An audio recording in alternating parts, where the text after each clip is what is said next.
Mantap.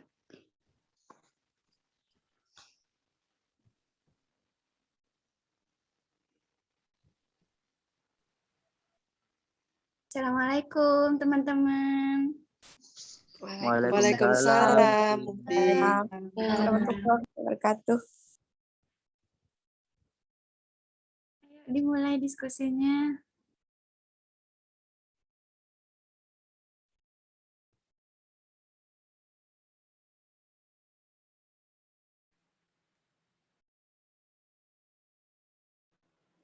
Oh ya, jadi udah mulai ya. Jadi itu kan ada 3 pengertian dari daya itu ya. Itu menurut saya itu masih terlalu belibet gitu. Jadi masih terlalu panjang. Jadi gimana agar kita itu dapat mengerti atau memahami setiap pengertian dari setiap daya itu dengan simpel gitu. Dan mungkin dari 3 daya ini perbedaannya itu apa? Mungkin dari teman-teman ada yang bisa membantu saya untuk menjawab itu, karena itu yang saya bingungkan dari tadi. Makasih.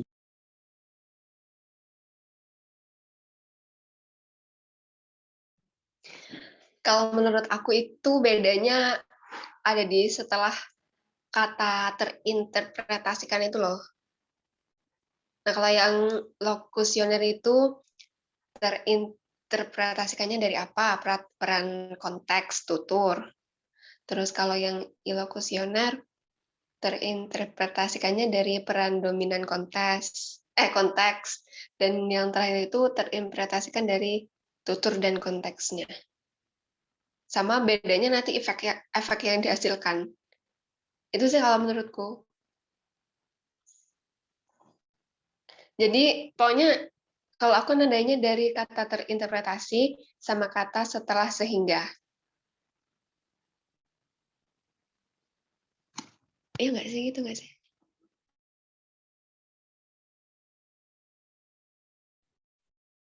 Terima kasih Vira penjelasannya. Sebenarnya tadi aku juga bingung tuh, tapi sekarang udah paham. Terima kasih.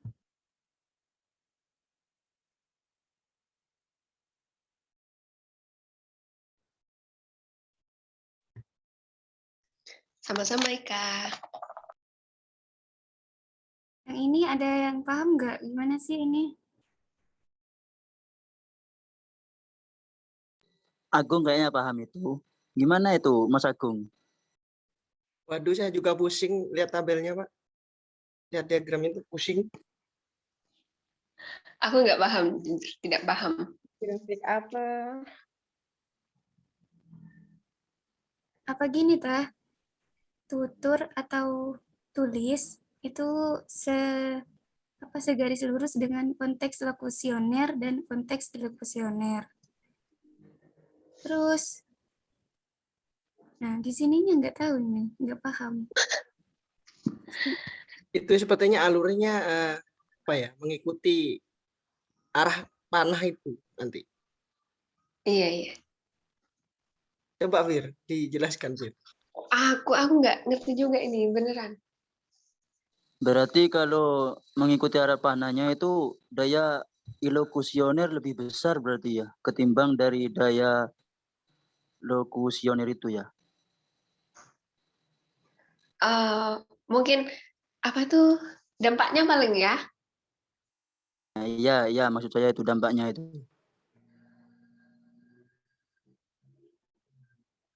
Mungkin di slide selanjutnya itu dijelaskan mungkin, Mbak. Bukan. Yang di selanjutnya itu kayak semantik gitu loh. Slide yang ini, Tah? Iya, itu.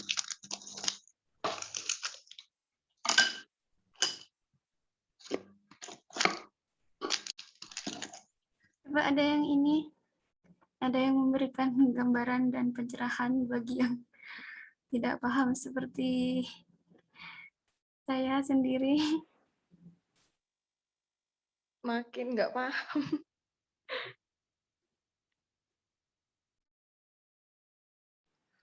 Itu alurnya gimana ya? Kok aku bingung?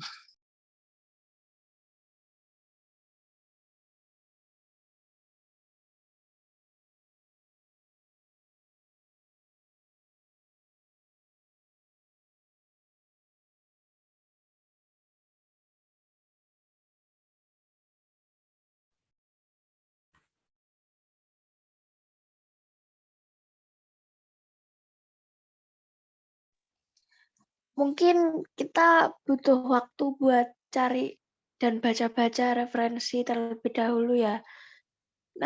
Biar diskusinya berjalan lancar. Yang di apa tuh namanya? Yang dikirim Pak Arif itu judulnya ada daya pragmatiknya, tapi pas tak baca kok kayak nggak ada nyebut daya pragmatik, jadi bingung.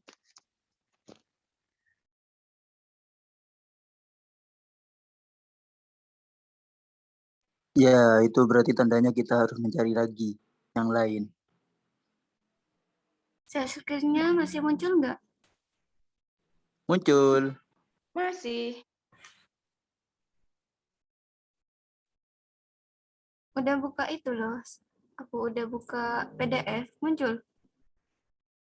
Belum. PDF belum.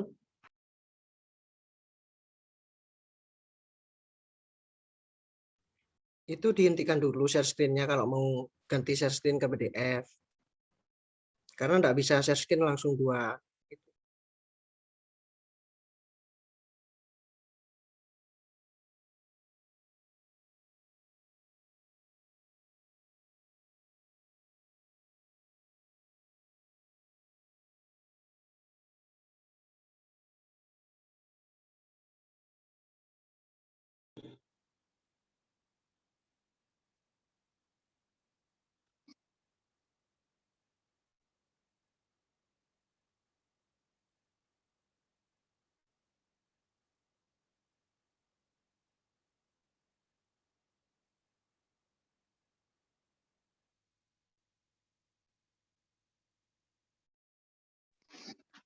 Udah muncul teman-teman? Udah.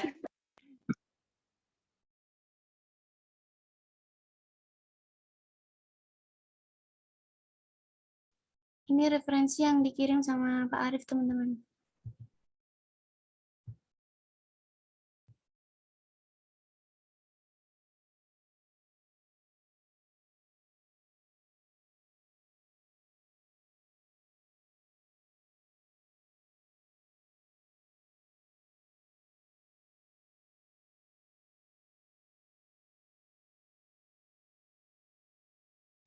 Nah, di sini tuh ada pengertian daya ya.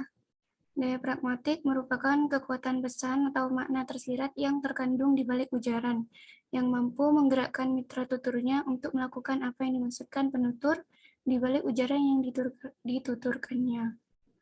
Berarti itu daya pragmatik setelah tuturan berarti ya. Begitu.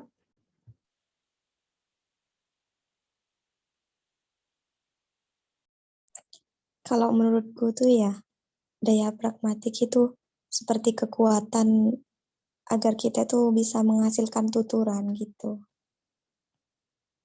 Sehingga bisa mengerti pesan, makna, dan segala macamnya. Gitu. Dan memberikan efek-efek tertentu nggak sih, Rita? Nah, iya. Hanya mendengarkan atau kemudian bertindak gitu? Jadi lebih ke bagaimana seseorang tuh bisa menghasilkan kekuatan, bisa menghasilkan daya gitu. Daya itu kan spesifiknya tuh lebih ke makna kekuatan.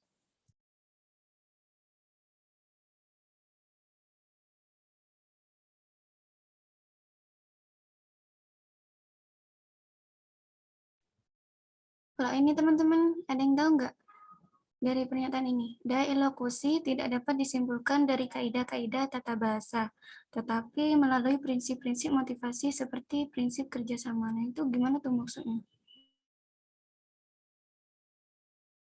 Ilokusi itu apa sih?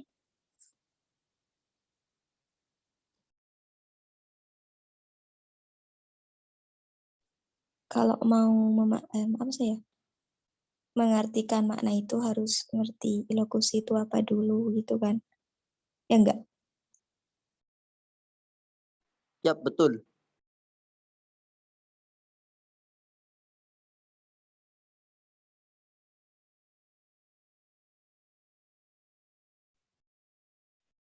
Ilokusi itu tindak tutur yang selain berfungsi menginformasikan sesuatu, dapat juga digunakan untuk melakukan sesuatu, kayak gitu.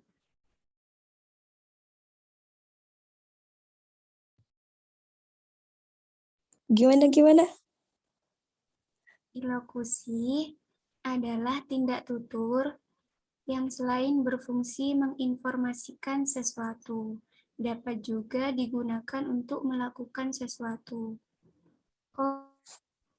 Yang kemarin minggu lalu dijelasin ya, kalau lokusi itu menginformasikan sesuatu, kalau ilokusi itu tindakan, kalau perlokusi yang sering mempunyai daya, pengaruh, atau efek.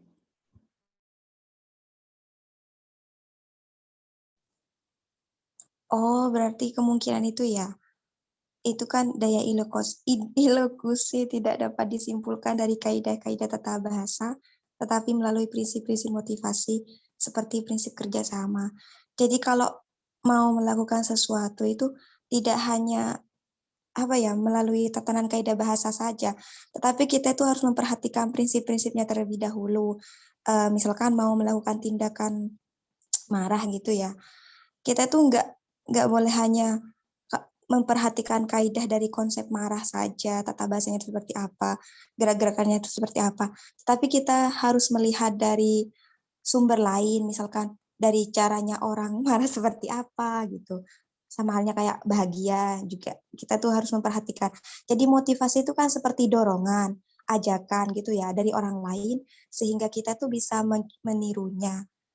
Dan itu tidak hanya kita lakukan sendiri, tapi dari kerja sama orang lain. Kalau orang lain itu melakukan konsep itu, berarti kita tuh juga harus menirunya gitu. Jadi tidak hanya sekedar kita memahami kaidah tata bahasanya saja, tetapi kita tuh harus melihat prinsip motivasinya itu seperti apa gitu. Kurang lebihnya seperti itu kalau dari saya memahami kalimat itu. Gak tahu dari yang lain, mungkin ada yang berbeda. Ya, terima kasih Rita. Siap, Yang sama-sama. lain, apa ada pertanyaan atau ada yang perlu didiskusikan, teman-teman?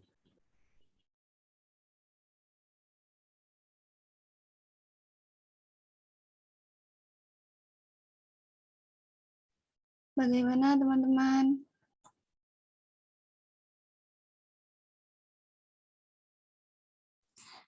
Sepertinya masih banyak yang kebingungan, Mbak Ika. Karena kita kan belum banyak membaca referensi mengenai daya pragmatik ini. Gitu. Iya. Ya sudah, kalau gitu kita lanjut baca aja ya. Ini Zoom-nya tak akhiri ya. Iya. Ya, Baca Mbak. dulu. Terima kasih semuanya. Baik, Uki. Iya. Sama-sama. Terima kasih juga. Sama.